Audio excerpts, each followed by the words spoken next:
On today's podcast, we're welcoming Billy Thorpe. Billy is the founder of Copilot Studio, which helps others set up and master their podcasting. Billy's superpowers is helping people and businesses discover what their message is to their audience through podcasting and live streaming.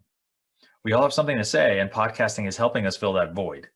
Whether we're doing pre-recorded podcasting like the one that I do, or live streaming, and also regardless if it's just audio or video, it's becoming a great way for entrepreneurs to become the subject matter authority.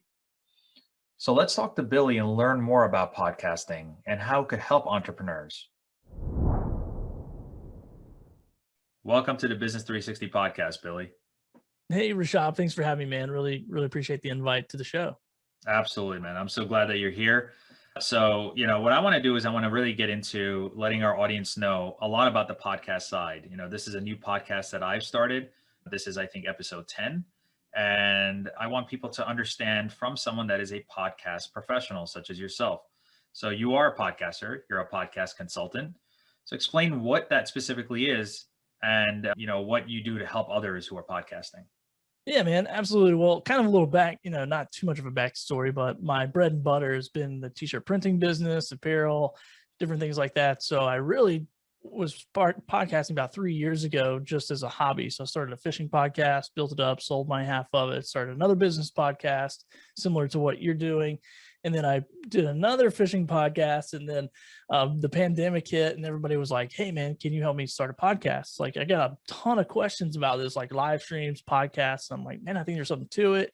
In our business, it took a hit. And so that was really where the coaching consulting came in.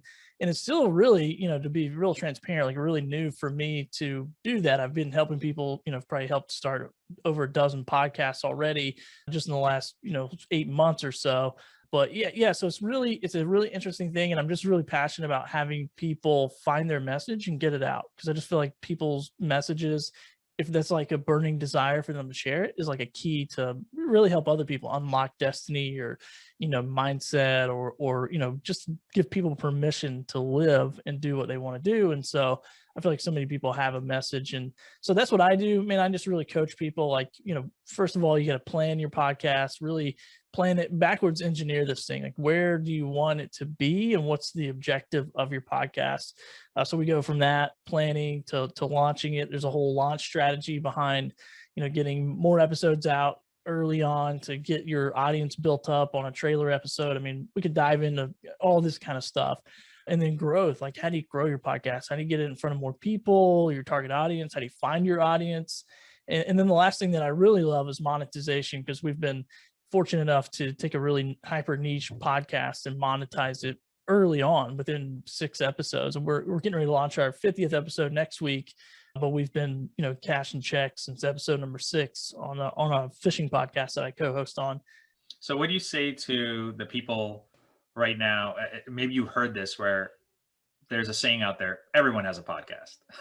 And so is it getting oversaturated, or do you just find podcasting basically another means to create content and share a message?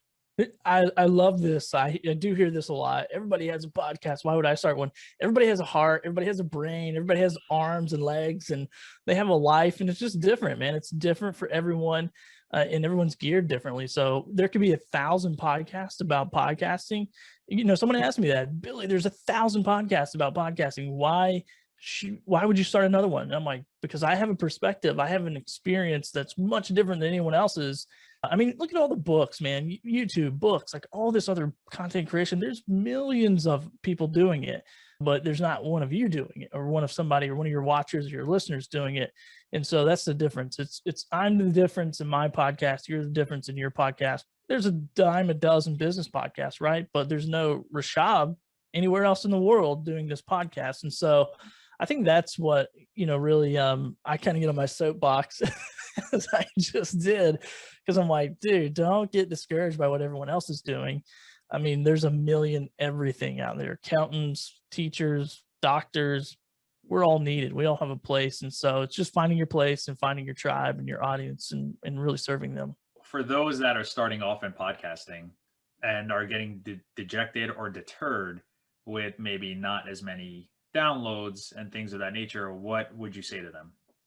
Oh man, this is an interesting question, because I had to answer it myself as I did a business podcast. I was really, churning through some interviews and really loved it, man. I was interviewing other entrepreneurs, local businesses, and really enjoyed that. And then, I got to a certain point, about 30 episodes or so, and it was not doing what I wanted it to. And I really just had to step back and go, why am I doing this? Like, what am I trying to accomplish? Am I trying to inspire people? Am I trying to help people launch businesses? And really, in that business podcast in particular, it was more of a selfish move. It was more like I wanted to just be in relationship with certain people. And so, and that did benefit me, and that did benefit my business, and it did benefit some people that were on the podcast, but it wasn't really my objective, like my life mission to help people directly. And so I think if people are struggling, they're going, man, first of all, if you only have 10 downloads, if you only have 10 people listening, and put it in this perspective, imagine 10 people walked into your room or right now, wherever you're sitting, listening to this podcast or watching it, and they walked in 10 people and said, hey, tell us about XYZ. Dude, you'd be stoked, right? I mean, I'd be like, whoa, hold on a second. I got a crowd here. Let's work this thing. Let's go. So I think it's long game. It's a slow burn, and it's really just finding your why, because your why is going to fuel the podcast. It's going to fuel doing content research and figuring out what your audience really wants to know and needs to know, and then sitting down at your microphone and hitting the record button. So it's more of like, why are you doing it? And I know there's people out there who create podcasts every day. They don't get paid. They have no objective to get paid. That's not a goal at all. And they make amazing content because they just want to help people.